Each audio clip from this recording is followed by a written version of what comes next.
Um, Thanks, everyone. We will now directly head to our next session.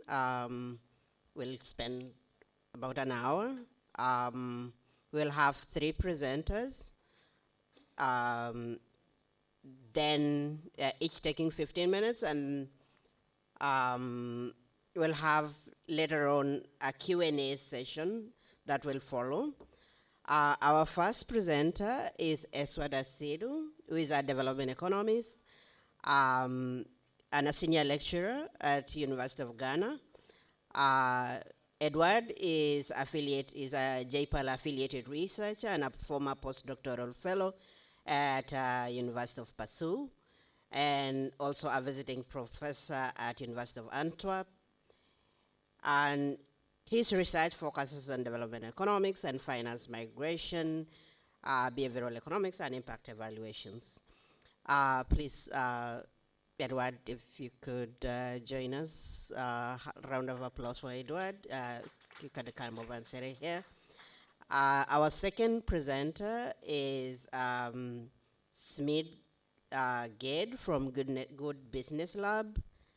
And Smith is a director of data and research at Good Business Lab, where he oversees field-based and data-based research projects at the Good Business Lab.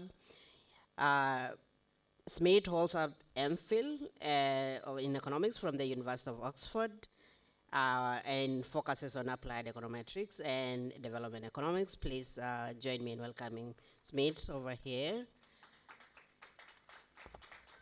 And lastly, we will have Laura Purdue, who is a visiting assistant professor at University of Princeton and an associate professor at Columbia Business School. Her research is in development, organizational, and economics, and labor economics, and she explores how global supply chains and labor institutions impacts farms and workers. She holds a PhD from UC Berkeley and a research affiliate at NBR, BRAC, CPR, and IZA, JPAL, as well as IGC, and is a lead academic in Bangladesh. So first we will have Edward. Please, you have 15 minutes, and I think you can. Yeah. I have to go there. Yeah. Yeah.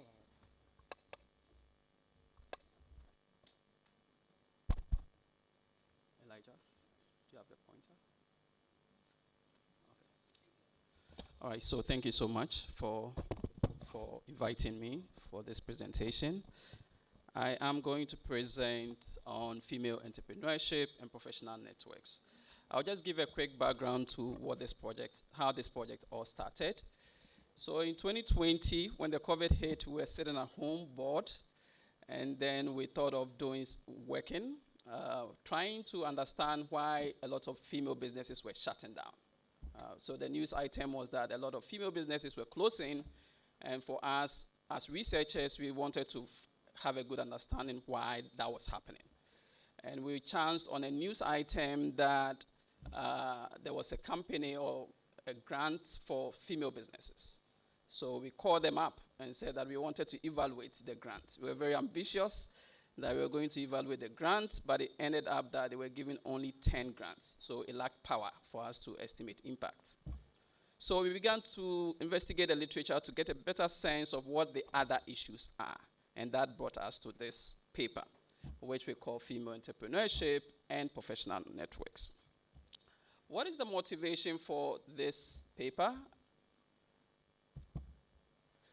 Okay, so if you take Sub-Saharan Africa, a lot of businesses are owned by women. For Ghana's case, it's over 46%. So a lot of women are involved in businesses, but what we tend to find is that these businesses are smaller in size. They tend to be less profitable, close to 40% lower profits than male-owned businesses, and that is a big issue. And if you dig a little bit deeper into it, there are a number of reasons for this lower profitability, a bunch of information relating to access to finance is a challenge for a lot of female businesses. But one of the challenges which have not been analyzed in detail is networking, right? And the challenge is that a lot of women are involved in household activities. And so if I'm going to network with a man in Kumasi or a woman in Kumasi, how do I leave my family to go and network, right? So professional networks among female businesses is very small. And if you dig a little bit deeper into the data, you realize that a lot of the networks are informal. So a female business is partnering a cousin, or the owner is partnering a cousin or a sister or a brother, but they are not in these proper structured networks where you can leverage to grow your business. So that is one of the motivation for this paper. So in this paper, we try to see how can we bridge this gap, keeping in mind that female businesses cannot leave their businesses. Myself, I have a pilot in Kumasi, and bringing female businesses together is one of the hectic tasks to do because they are sending their children to school, they have to pick them up, so you cannot get them into training. So that we began to think through how to solve this problem. So if you look at the literature generally, there are a lot of pointers. So we've seen that there are gender differences in professional networks. We see that it's very clear. A man can leave and go for a conference, network with other people, build connections, get grants in, but not so much for female businesses. So professional networks and interfirm relationships are very key. And we leverage some of the evidence in the literature on these networks. So these are, as I said, female businesses are more likely to rely on friends and relatives. And so there are potential for networking. The next slide, please. So if you look at the paper by Asiedu and Asiedu 2017, it gives us a good blueprint for the potential of networking in driving profitability or business growth. And this paper, basically, they rely on the Chinese firms. And they are all men. And what they did was that they have a treatment group and a control group. And the treatment group, they bring the Chinese businessmen together every week or 2 weeks to talk. Okay, so they nudge collaboration, talk to each other, and then they find impact on collaborations and firm growth. Okay, I'll show you their estimates compared to what we find. So the evidence is very strong for male businesses. But for female businesses, very little is known. So this gave us a good entry point for what we try to do going forward. So I've listed a lot of the constraints, credit constraints, social norms that inhibit interpersonal. But we cannot mirror that research linearly. So that is the challenge because here it's in-person networks that they do. We cannot do in-person with huge number of female businesses. So we leverage the digital platforms to see whether digital platforms can help. I'm going to explain a little bit about our design, and then I'll go into what we find. I have 15 minutes, so I'll be open to all the questions that you have after that. So our big question is, can access to online networking opportunities drive business performance and increase business collaborations? Okay, so from our theory of change point of view, if we bring them together, they learn from each other, they come up with businesses, they network, and we see some in our data. Some combine to buy inputs together or make joint purchase or sales. Okay, so that is what we thought of doing. So that is our big research question.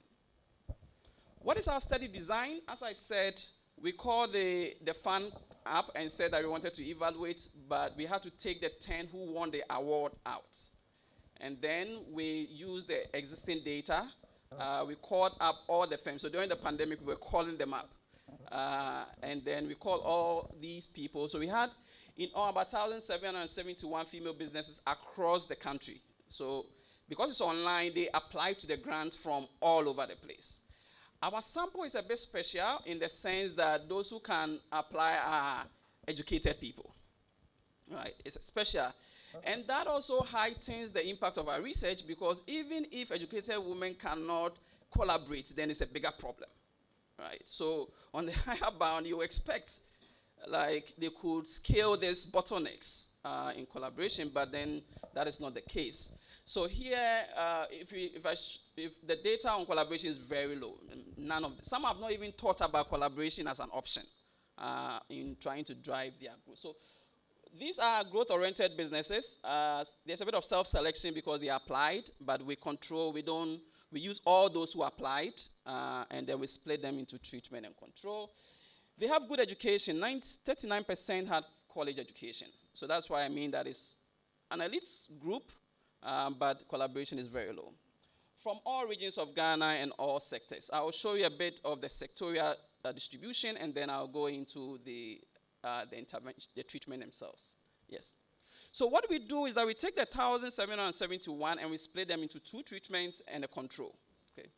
And the 2 treatment, the first treatment is what we initially thought of, which is bridging the gap for networking. So provide women with networking opportunity through WhatsApp groups. So what we did was that we grouped the women 8 in a group on a WhatsApp page. Okay, so we have 8 people on the WhatsApp page. And then we induced kind of like a speed dating or coffee shop kind of meeting. So every week you talk to one person in that network, right? So you pay. Every week you rotate and you call one person, how's your business doing? But on the platforms, the women are supposed to put what they do on the platforms. So there are pictures of what they do, videos, which nudges, people are putting packaging, new packaging that they've done. I'm exporting a new product, you paste it there. So that is the basic structure. So we have the coffee chats, one-on-one meetings, and we put a directory of all the 1,771 people on their page. Okay, so you have a directory of everybody. You know where they reside, and you also know what they do, their products. We see collaborations. Somebody is processing corn in maize in Accra, and is collaborating with somebody in Brongahaf. We see this type of collaboration or joint export, or those tailored seamstress, they join to buy cloth in bulk. So that's the basic treatment. We have about 704 people in that. And then we have treatment number 2. And treatment number 2, we add a legal component to the network. And when I say the legal component, what we do is that we get a lawyer to design videos about contracts.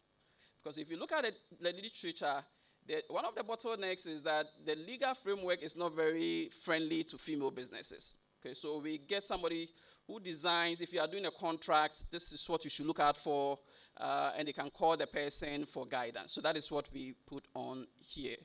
Every week there is a series of videos that we put on. Then we have a pure control. They didn't get anything. Okay, so, and we track this over time. These are the sectorial distribution.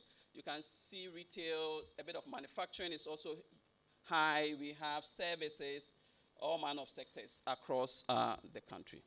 Okay. Now, this is a typical business. Okay, so these are businesses, they send to the supermarket, they package soap. This is soap and shea butter processing and packaging. Okay, we have several of them like this.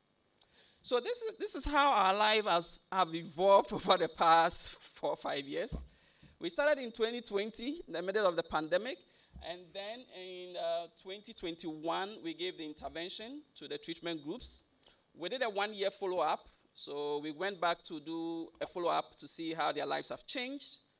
And then we got a paper out, but everybody's asking long-term impacts. So in that case, we spent the next 2 years of our lives trying to do qualitative interviews to better understand what we are finding. And then end of last year, we did a 3-year follow-up just to see what happens to the group. Especially, we wanted to see organically, if you leave the groups and you don't monitor, what happens. Okay, because, I mean, for scale-up, you cannot baby the groups, right? But it also raises the question, how do we keep the groups together, right? So that is the basic framework. I'm going to go through some of the findings. 5 minutes. Okay. I'm going to go through some of the findings quickly, and then I will be open to take some questions.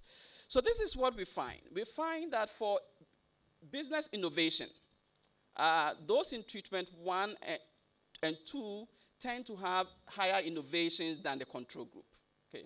So they are learning how different businesses are running, packaging, and the innovation, we break them down into different types of innovation. I can go through a few of them. Next. So you can see that any change in business, any change to the business, we see significant effect for networking and legal. New or improved products. Have they come up with a new product or an improved product? We also see significant effect, very high effect. New or improved processing, how you do things. Have you changed how you do things? We also see huge effect in the networking groups and also the legal arm. And then new marketing or selling channels. So we wanted to better understand what is actually changing on the platforms. Okay. Enter new markets. Now you know somebody who is selling to a supermarket, and then you find out how they do it. So we see that there's a significant effect also on entering into new markets. So collaborations do work, or networking can improve outcomes in terms of innovation. But innovation is just like an intermediate step for us. Okay. The goal is that when you innovate, it will trigger some profitability, which will reduce household level poverty or some outcome. Okay. So, but this gives you an example. Next slide. I will skip some of these slides just to stay within time. New pricing, we find effects, how people price their products. We see effect. Changes in hiring or motivating workers. Changes to relationships with suppliers. People now learn soft skills about how to work with suppliers. New business registration, we didn't find any effects. They didn't create new businesses, but they just tried to grow the businesses that they had. And then we have building connections with entrepreneurs. We have very strong effects that they are building connections. Let me move to next. There are a bunch of other findings. The interesting one is improved products. New, I think I've mentioned some of them. Next one. Next slide. And then we have the index. Weirdly, use of internet was lower. We can't explain. Entrance into new markets, input sourcing at lower cost. We see that they are sourcing inputs at lower cost. Next slide. So this is, in terms of business, so this is innovation. They have done new things. But how have they changed their processes, their business practices? And we have the practice. We have marketing index. We have buying, stock control, bookkeeping, I can see from here, the last financial planning index, okay? And the effect we see with the networking is stronger for financial planning. Like, the financial planning improved. Those who were on the platforms, financial planning improved. Quickly, so marketing index, next slide. This one is the aggregate. The sum is the review financial planning index is significant for the two treatments. And then we have review of financial performance. So people learn from each other how to keep records, to get credit, all these things improved. Has target for sales. Now they begin to think a little bit about setting targets for sales. Compare sales, has budget of likely costs. So we see these effects on that. So, I mean, the ultimate was for profit for us. Okay, so the ultimate was for profit.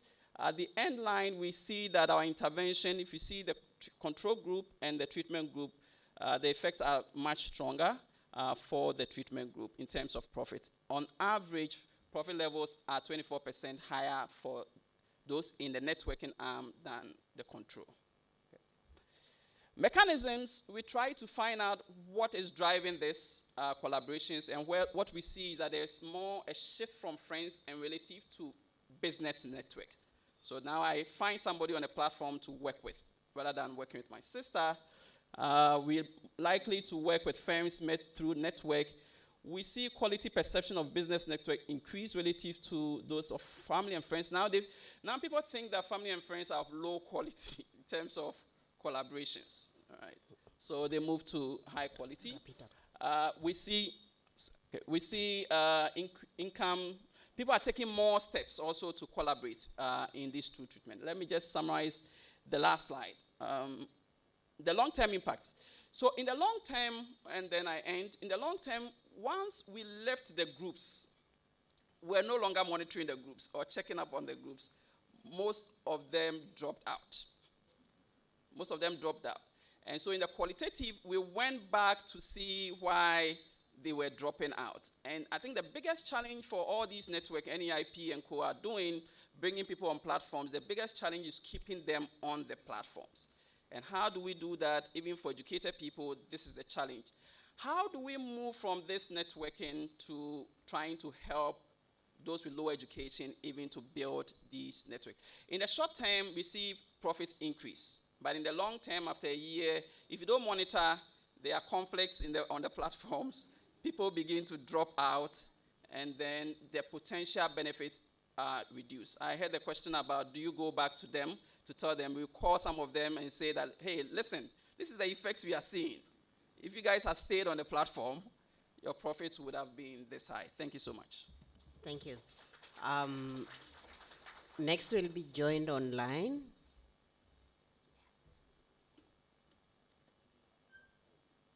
This is Laura.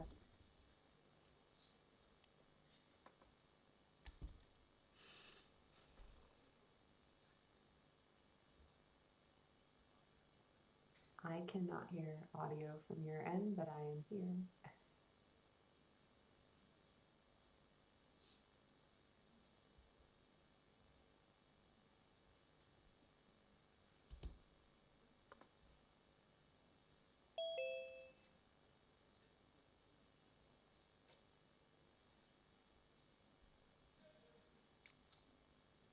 Hi, Benjamin. I'm ready when you are. I have my slides here, but I know you also have them.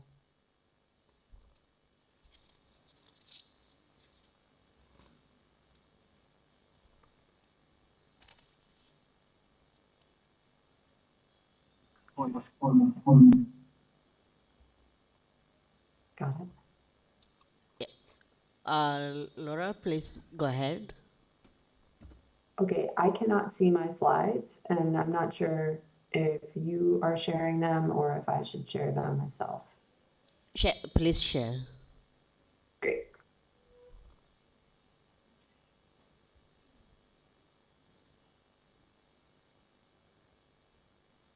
Can everyone see? Yeah, we my can slides? see. Good. Great. Good afternoon. It's great to be joining virtually. I'm presenting evidence from work in progress that is joint with Shakil Ahmed from the BRAC Institute of Governance and Development and Rachel Heath at the University of Washington.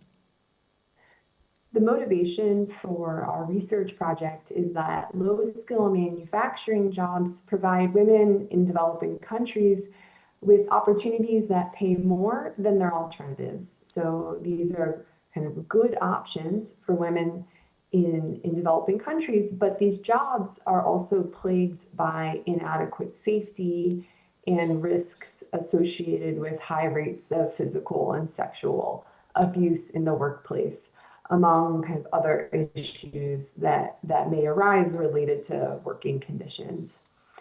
And it's not the case that all firms in kind of low-skill manufacturing sectors are the same when it comes to their working conditions. So in fact, we have work that shows that firms vary quite a lot in the extent to which issues like safety and harassment arise. And we also have previous work in the garment sector in Bangladesh that shows that workers have limited information, both about kind of these non-pecuniary dimensions of working conditions or amenities that firms provide, as well as about things like open jobs, job vacancies at factories nearby to their home.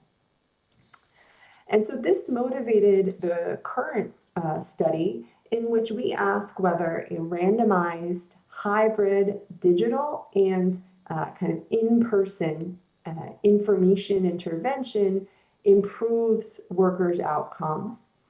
And we ask whether the effects of this intervention vary for men and women.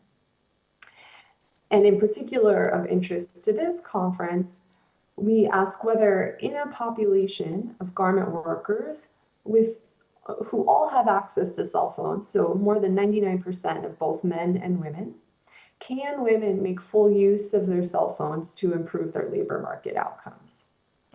I'm going to dive in to tell you a little bit about the setting before I talk more about our experimental conditions.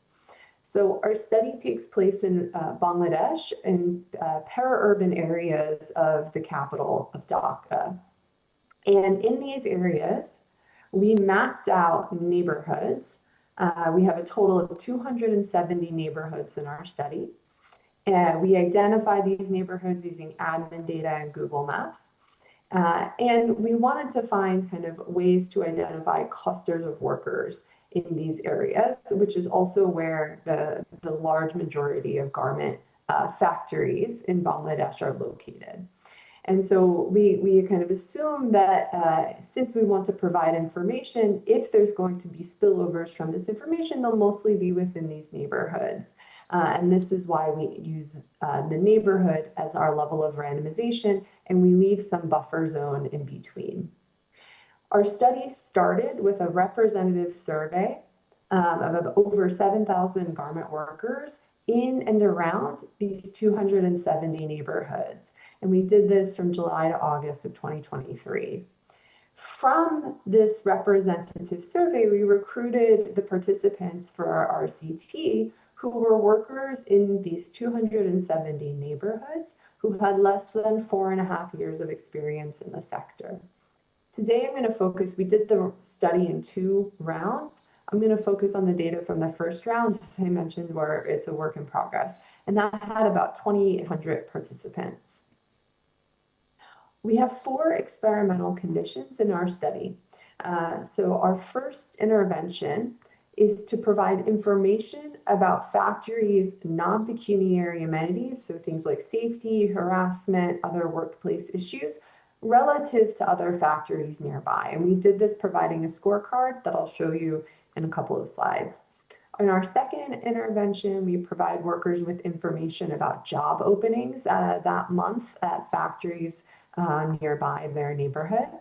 In our third arm, we provide both a scorecard and the vacancy information. And then finally, we have a control condition. For our 3 treatment arms, we had also provided access to a free hotline with a trained operator who could search and access the same information about factories' non-pecuniary amenities, as well as their vacancies. And arms 1 to 3, and this is kind of the digital component, were also sent text message reminders every time we ran a survey round in advance of the survey, that they could call this hotline and obtain access to the information. So the timeline for our study, as I mentioned, we did the baseline in July, August 23. In September, we went to garment workers' homes and the field team delivered the information intervention, so the vacancy information and the scorecard, and we launched the hotline. From October to December of 23, we sent monthly text message reminders and did monthly phone-based surveys. And then from March 24 to Feb 25, we sent text messages and conducted phone-based surveys on a quarterly basis. We have 4 primary outcomes for the study. So first, we want to understand whether this scorecard in particular causes workers to update their beliefs about the quality of their factory's non-pecuniary amenities relative to other factories near their home. We also study effects on earnings, non-pecuniary amenities, and mobility, so workers' labor market outcomes. But for today, I'm just going to focus on this first outcome. Let me tell you a little bit more about our treatments. So first, in terms of the information about non-pecuniary amenities, the scorecard, we, through kind of more qualitative work and surveys, identified 5 areas that were important to workers: employment practices, opportunities for advancement, relationship with management, safety, and maternity child care amenities. We generated a score for each factory in each of these 5 areas. And we also generated a wage score for each factory. We followed these methods on the slide. I'm not going to kind of go into detail in the interest of time. This is what the scorecard that workers received in person, kind of on paper, actually looked like. And so for all of the factories in 5 kilometers of their house, they saw the overall score for that factory on working conditions as well as on salary. And so they could kind of correspond, these were color coded to the scale at the top to help overcome literacy challenges. And because we were concerned about retaliation from factories, anywhere where you don't see a score means that the factory was below the median in its value for that amenity. But they were ranked in order on the scorecard, so you could still infer something from the order. Now that's on the working condition side. And so all of these workers would then be able to say, oh, you know what, if I'm in factory 1, my factory is actually really great relative to the other factories nearby. In contrast, if I'm in factory 86, I learned that my factory has performed very poorly relative to my other options in this area. In our second intervention, information about vacancies, we ran a coordinated panel survey with about 2,280 factories in these areas. And we collected, in advance of our kind of engagement with workers, information about job openings that month. So this is just a kind of view of what the front page of this pamphlet looks like with the job vacancy information. And this is saying in Bangla how many openings of different types they have, different job types in each factory nearby, and the distance from workers' house. And then for each of these vacancies and factories, we had a detailed page with information about the vacancy. So what the wages were, whether there was overtime, whether the employer had a requirement for minimum education. So the first question we're going to ask today is whether men and women are similarly able to understand the information that we provided them about vacancies and working conditions. And so this table that I'm showing you is the enumerator's assessment of variables related to the respondents' ability to understand. This is when we went that first time in person to give them the physical scorecard and vacancy information. And we see that women, in fact, are rated much lower literacy by the enumerators. And so we might think, okay, well, maybe they could get help from other people. We encouraged other members of the household to attend. And we see that while there are more attendees when the participant is a woman, it turns out this is driven by their children being more likely to attend. So it's not the case that there's someone who's more literate around who could help them understand the information. So we infer from this that literacy is a barrier for women to use information distributed in written format. Now, subsequent to that, we ask, okay, are women and men similarly interested in this written information that we provided? And consistent with what I just showed you, we find that enumerators rate women having lower interest, both in the vacancies and in the scorecard. And this is very likely because women are less able to understand it. So there's a very strong positive correlation between respondents' literacy and interest. So we see that where women are less able to learn from these information products that we provide, does that mean that they actually learn less about their factories, not pecuniary amenities and wages? There's a lot going on in this table, so I'm just going to highlight 2 points, focusing on column 2. So the outcome here is how much the respondent updates their belief about their factory. And we're splitting factories into above median performance on the scorecard. That's what this above indicates, and below median performance. And the first 2 coefficients indicate that men who learn their factory is below median in working conditions update their beliefs negatively about their factory. And then the next 2 rows in this column, scorecard times female and both times female, these indicate that while it's not a statistically significant difference, women update their beliefs relatively less than men. In other words, they learn less about their factory from the information that we provide. And consistent with what I've shown so far, we then use data from the hotline that we set up to say, when we send you a text message reminder to call, are women more or less likely to respond to that by actually calling the hotline? And we see that while women are nearly 70% of participants in our sample, they are relatively significantly underrepresented in calls to the hotline. So they only represent about 43% of calls. So to give you the punchline here, we're seeing that even when more than 99% of women and men have access to cell phones, gender gaps remain in their ability to access information being provided in written format via their phone. And this seems to be because lower literacy among women is a key barrier. So we see they learn less from information and are less likely to access additional, so the information from the hotline is verbal. They don't need to be able to read to learn it and use it, but they do need to to remember to call, and so they're less able to respond to these reminders. As I mentioned, this is very early work in progress, so some next steps.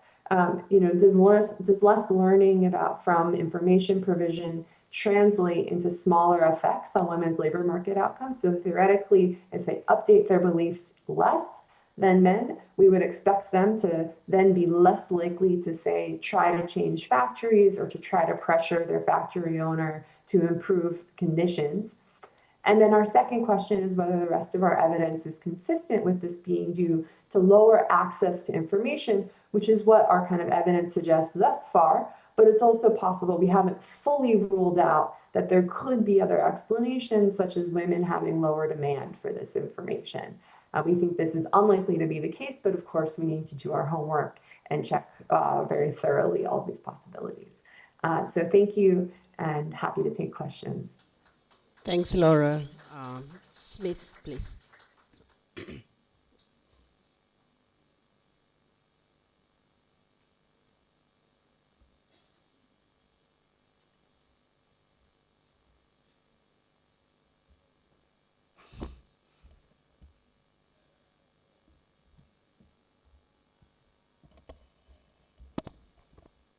Hi everyone. I want to thank the organizers for having this conference here and giving us opportunity to come here.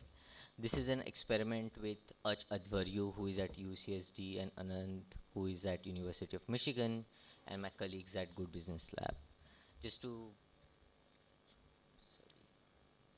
give a brief about Good Business Lab, we are a labor innovation lab.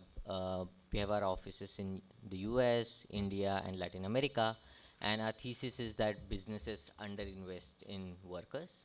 And if businesses we try to build products, evidence-based to convince businesses to invest workers more, and to show that it has more return for them in doing so. And this study is, we are happy that we funded the study along with Gates Foundation, and happy to present the final results for the study. So what we are slightly different context here, where we have low-income workers who are in regular wage employment. So these workers, even though are in labor, they receive their monthly salaries, the salaries are low, so they are still exposed to consumption shocks. And they still have limited access to formal loans, and they rely a lot on informal loans, including their friends, family, and money lenders. And this constant need to get this financial support during shocks leads to psychological distress. Next slide, please. And so I think this, as a theme of this conference, women experience this more because they have less decision making in their households, and also compared to men, they have, as the first paper said, have smaller networks that leads to limited ability to raise emergency funds, right? And overall, greater variety of potential expenditure shock because they experience shocks related to food, children education much more than the men in the households. Next slide, please. Just to kind of give you brief outline from our baseline surveys, these are kind of not adding to 100, but just asking women what kind of shocks they experience and what are the main stresses for them, and kind of if you can see like personal or child related expenses which they can't make are the biggest stresses for them, including kind of their ability to not meet the food expenses, as well as this affecting their and children's health. Next slide, please. So what we are trying to do here is to try to see that current digital financial services help address some of these issues. And the main thesis is that compared to other channel, workplaces, especially former workplaces, are a place where there is synergies of providing this. And they provide on-site support much better at lower cost. And using those, we could kind of advance digital financial services for women workers or workers in general. So for this experiment, what we are going to do is, I'll talk about in detail, but we have kind of developed a earned wage access tool for workers. And next slide, I can just go there and provide details. Next slide, please. Next slide, please. Next slide, sorry. Yeah, so this is a context with female garment workers. And these, I'll talk about eligibility criteria later. These are the workers who receive their salary on 7th of the month. So this is a larger garment factory, so there's no uncertainty whether my salary will be delayed. So everyone receives their salary on 7th of the month. Worker attendance is tracked through kind of fingerprint biometric, so it's electronic process, and wage processing system is standardized, automated, with checks done to kind of make sure everything's all right. Next slide, please. So just to give you the experimental design, so we have, this is running in one factory with around 2,600 workers, and the eligibility are ever married workers who have been employed at the factory for at least 6 months. And then from them, we kind of like stratify them by household income and economic empowerment, and then kind of get around 408 workers in treatment and 426 in control. Yeah, next slide, please. Just to give you brief how the app looks and how it works. So through biometric, we have integrated this app through the ERP system of the factory.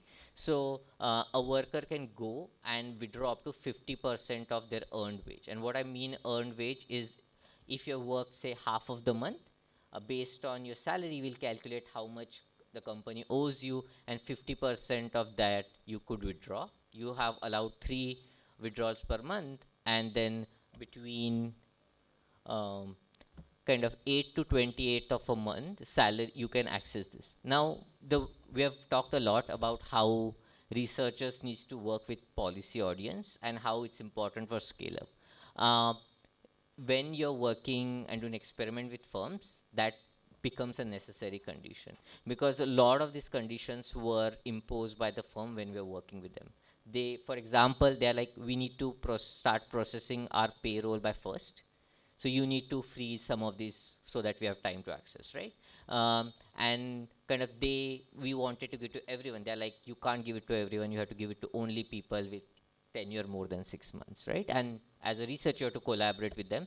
And one of the things that we have done, which is important for financial literacy, is we have talked through our previous 2 presentation, is these are a lot of women who are, their digital literacy is low. So what we have done is we have built this app on the factory floor.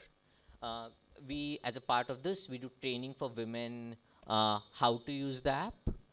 This is in their local languages, but we also have a support staff near the factory so that women who come and don't know how to use will be guided through use of this, right? So we wanted to make sure that everybody, this is accessible. Next slide, please.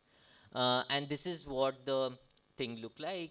one of the things we did was we didn't even ask them to enter their ID password for the security. We printed a QR code, gave it to everyone so they can just scan the QR code, access their account, and this is how the dashboard looks. Next slide, please.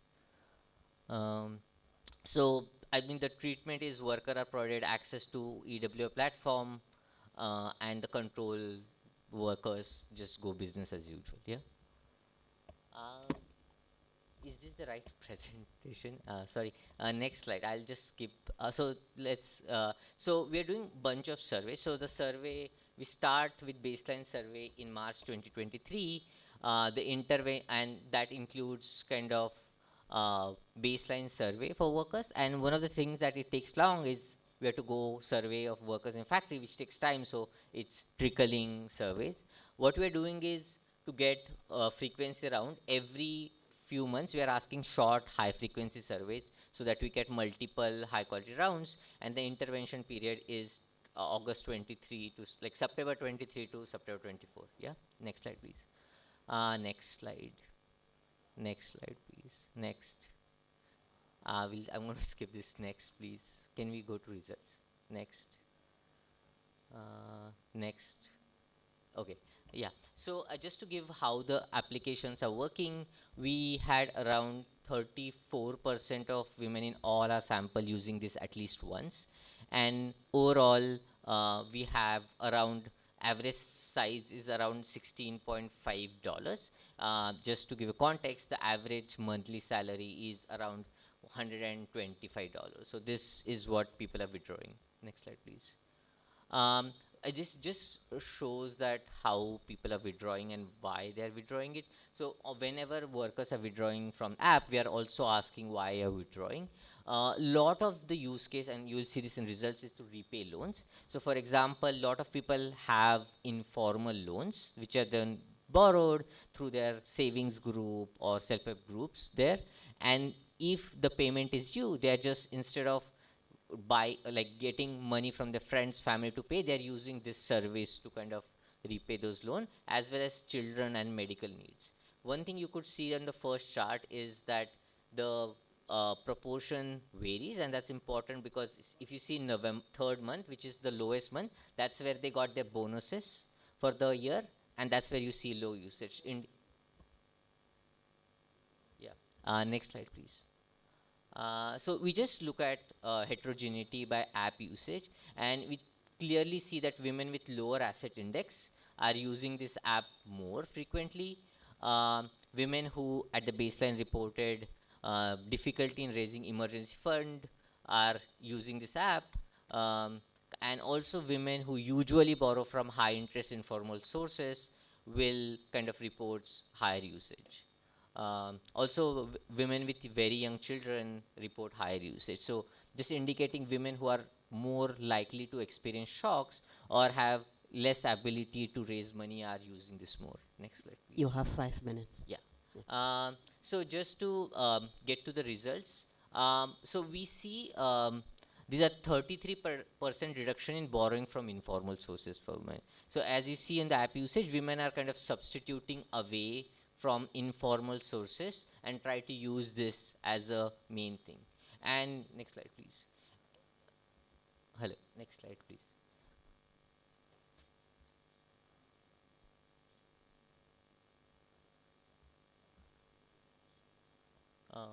Did we miss a slide? Can you go back? Yeah, so the main thing that's happening through this, the great thing about this is secured and certain, right? So that you see women represent now 20% lower likelihood of reducing their usual monthly expenditure due to shortage of funds. And then also in surveys, they're 31% less likely to report difficulty in making ends meet. So the way this is addressing is this, we are working through liquidity channel on this, where the salary isn't changing, but just making this the salary more accessible is allowing them to navigate shocks better. Next slide, please. And one of the worry we had was whether this changes their financial discipline. We don't see any kind of negative effect on workers, on regretful spending of workers, right? So it's not kind of, they're using it to cover shocks rather than just some negative impact of this on them. Next slide, please. Um, yeah, next slide, please.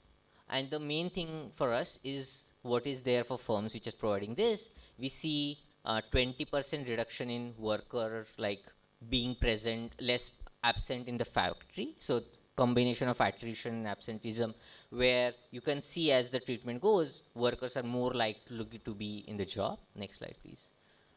Next slide. Next slide.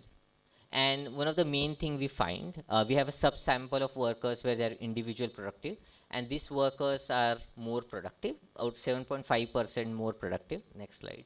And what we see, if you see the heterogeneity, all the results are driven by workers who have report high baseline financial distress. So the mechanism we see is the workers who are more financial distress find this ability to navigate shock better, and then they're able, and that kind of reduces in kind of gives productivity boost. Yeah, just next slide. Next slide. So I had a one slide there, which is I think not here, but I think one of the results from worker surveys that show is the women empowerment, all the indices. The only thing where we find impact is where women report more confidence in raising money. But also there's another results where they find they're more likely, they feel that they might be more likely to be exploited for financial reasons by family. So this too kind of shows that they're able to navigate things better, they have more confidence, but they also are afraid now that they will be exploited, because they can now, if there's a financial shock, people will come to them more often. Yeah, so I think just to summarize, we think that it's important that we can distinguish the impact of liquidity, which is a important thing for our study, but the other part is that we build a business case for businesses to kind of do this, where businesses have incentive to kind of provide these services which helps workers, but in the turn kind of get return benefit in terms of less attrition, less absenteeism, higher productivity, which kind of itself pays for the service. And we have rough backup the ROI calculation. It's this pays for itself in less than 3 to 4 months for firm. Thank you. Thanks, Smit, for that. I will now open the floor for Q&A in case you have any question. I will start with the gentleman in the middle there, and then we'll come for you, Prof. Please, thank you very much. My name is Asiedu from Cooperative Agency for Research and Development. Gade. My question goes to the organizers and also the presenters. As we all know here, we have two types of presentations here so far since yesterday. One is either a challenge for solution or a solution for scalability. Now, my question is, we've gotten all that. How do we ensure that? Thank you.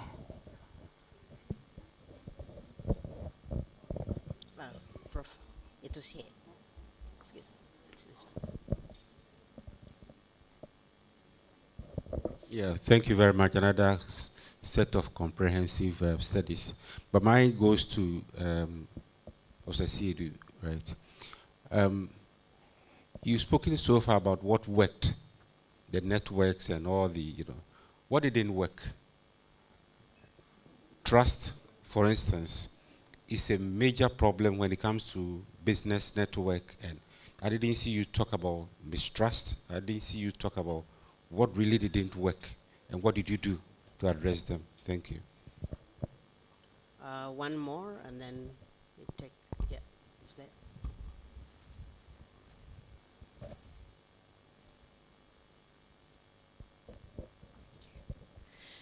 Good morning. My name is Amanda, representing Melexa Foundation. So mine goes to Professor Asiedu's presentation. So it's it's not a question, but I'm adding on. I think the use of family and friends, they tend to slow down business. So sometimes, not always the case. So it happens that people, female entrepreneurs, do not really want to rely on family and friends because you call them and then they come at the time that they please. Yes, even when you are motivating with money. So people would prefer to network outside. But just as was said in the presentation, females are not able to network in the opposite, with the opposite sex more. Because especially in our setting, if you're a married woman getting close to someone, it raised a lot of red flags. I don't know of other cultures, but I think in our setting, we can relate. It's one of the challenges. And then bringing on board people who are not in tune with your objective towards your work, it draws down, it slows down your business. So it makes it difficult for female entrepreneurs to network.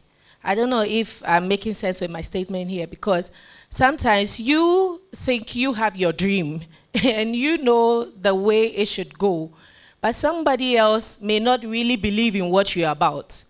And so sharing these ideas, of course, they bring in more information, they give you direction on where to go, how to start, what turn you can do, where to seek help and support. But again, there are times that the pull me down factor is there. So I think it's more of a hindrance. And so people are not able to come out and give out their best. Thank you. Thank you. Do you want to take on?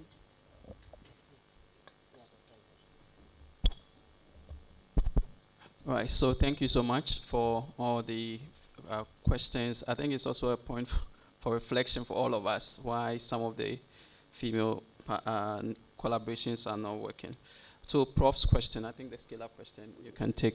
To Prof's question, yes, it was a very ambitious project we started. If you bring people onto platforms, and we are sharing this resource also with NEIP because they are building a lot of platforms. The beginning, people are a bit reserved. Okay, so they join the platform, they become reserved, and you have to try to nudge them to talk or to act. You know, people feel that what they say doesn't matter. There are a lot of friction, and if you're not careful, a few people will hijack the groups.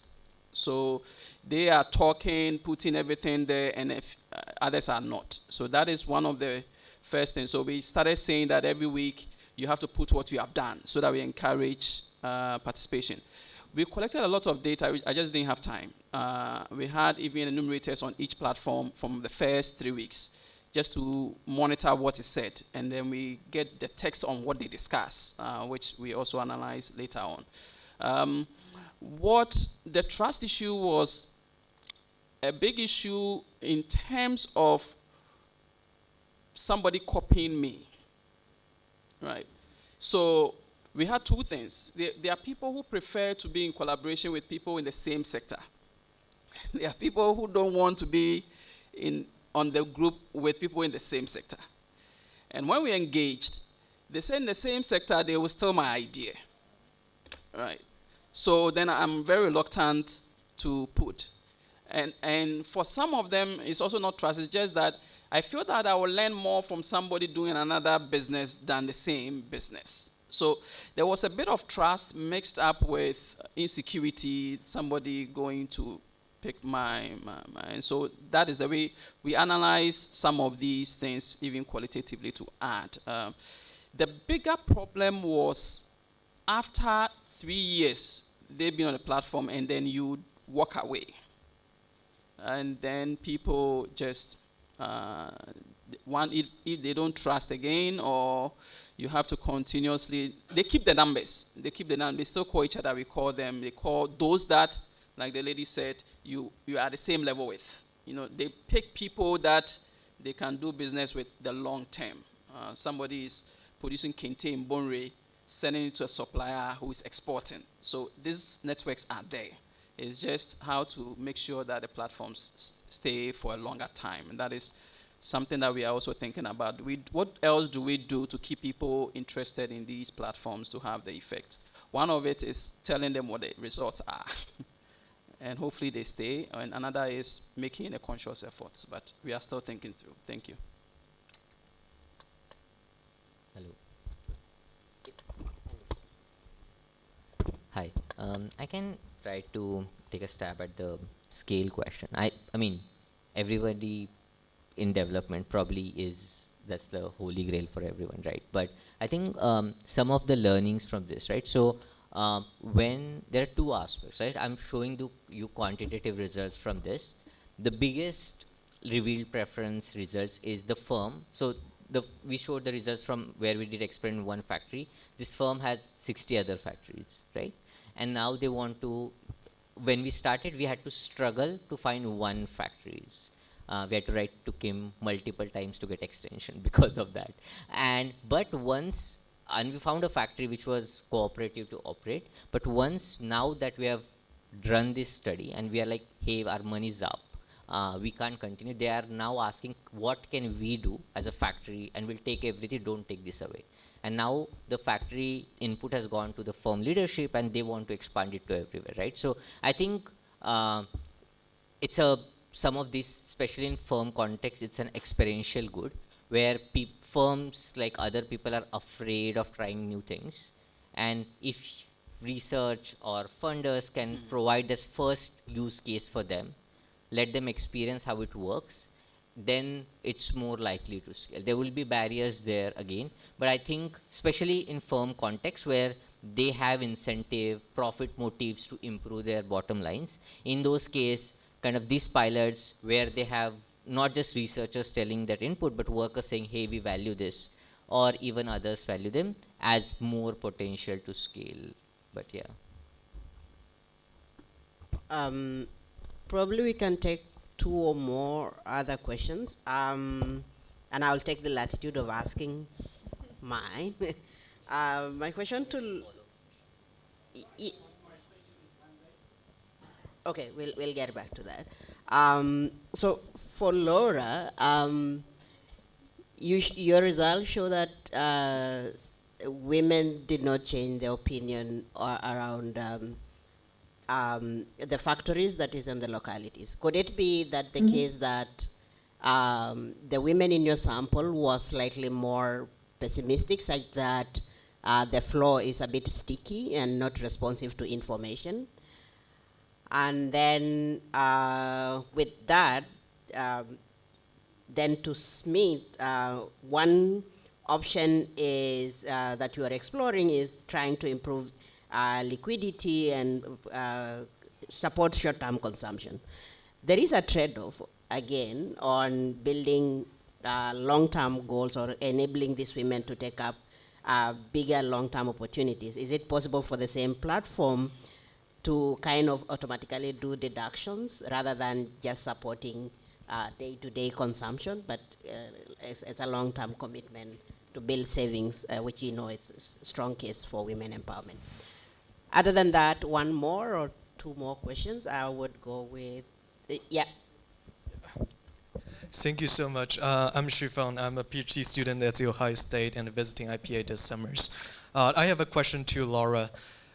This is a very interesting and amazing interventions. My question is on the job dynamics effect of these interventions, because with scorecards and headlines, I'm imagining the vacancy filling rates would be much higher for the firms, and it's much easier for the workers to find the jobs. So I'm kind of concerning, or just curious, whether there's any firm behavior changes, like they post jobs more frequently, or there's more like a worker turnovers or churning that's going through on the worker side. Thank you so much.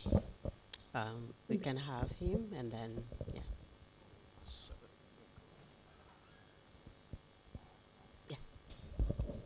All right, thank you very much. My question goes to Dr. Asiedu, if I got the name right.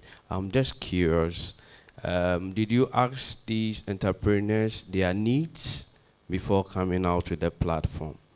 Right, you were talking about sustainability, and it's obvious if you're on a platform and your needs are not being met, the rational thing is to what? Exit. And also, I would rather suggest that you find out from them, because we know they have their own networks, right? So you rather find out from them and you, with regards to their existing networks, and rather build on that to create that platform. Because if we assume that they are not having their own networks, that will not be the reality on the ground. And they are using a lot of technology. In the last studies I did with workers in Abosokai, right?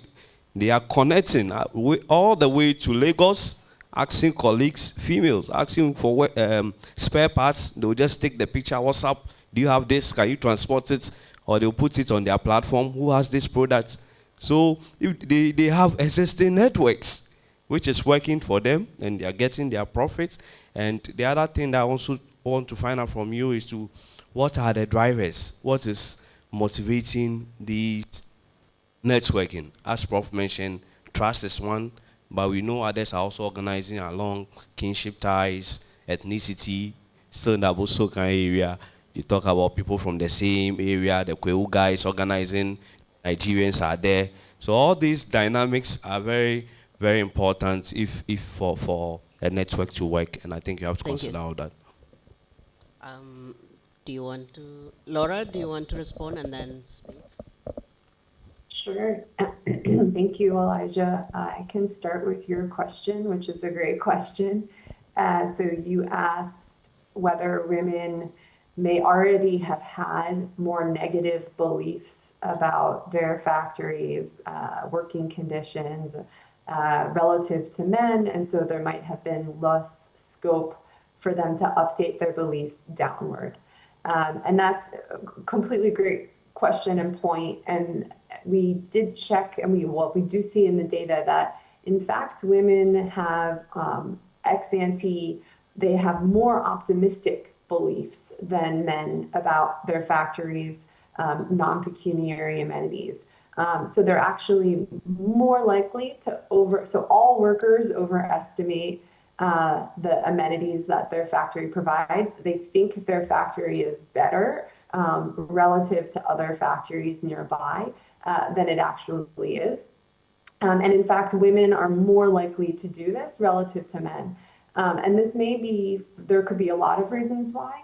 But one might be because they have less access generally to information for all of the reasons that we're talking about.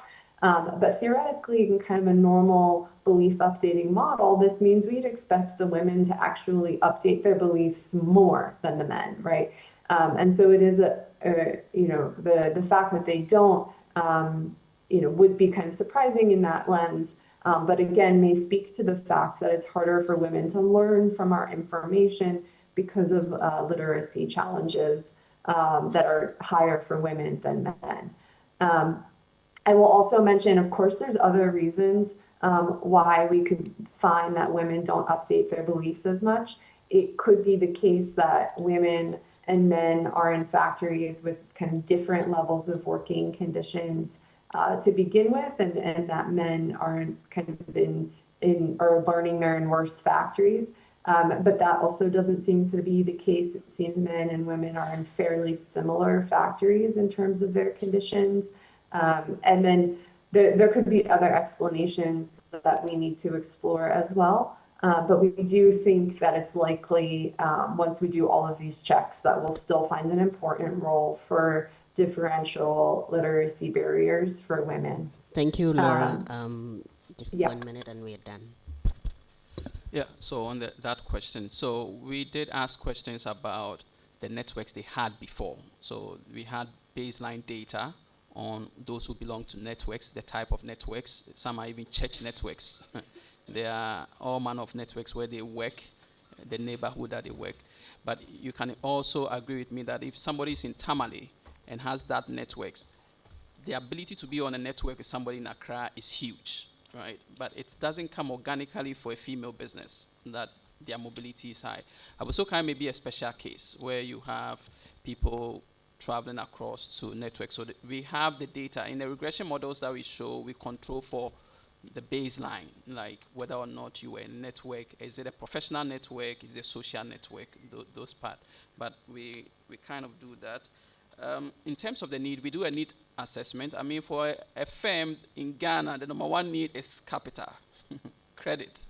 So in the long run, when people are on platforms, they are also hoping that they get loans, right? And that will be one of the things that we may want to check in the future. Having a treatment group that gets the network and also gets access to credit, and we could compare how long these groups stay on or combine with other needs to understand. But one of the big things, even with some of the groups, of course, so Doc, is it only the networking? Can't we get something? Okay, can't you link us to a bank? The legal people will call us and say, I have a case, can you? So there are also relationships beyond, but this is the kind of a first step to get to know how network works. And we are exploring also all these the groups that are coming, all these hubs that are coming. What can we study with them and leverage? So I'm very happy to discuss further. Thank you. Help me, please appreciate these great presenters this afternoon. Well done. I think over to you, sir.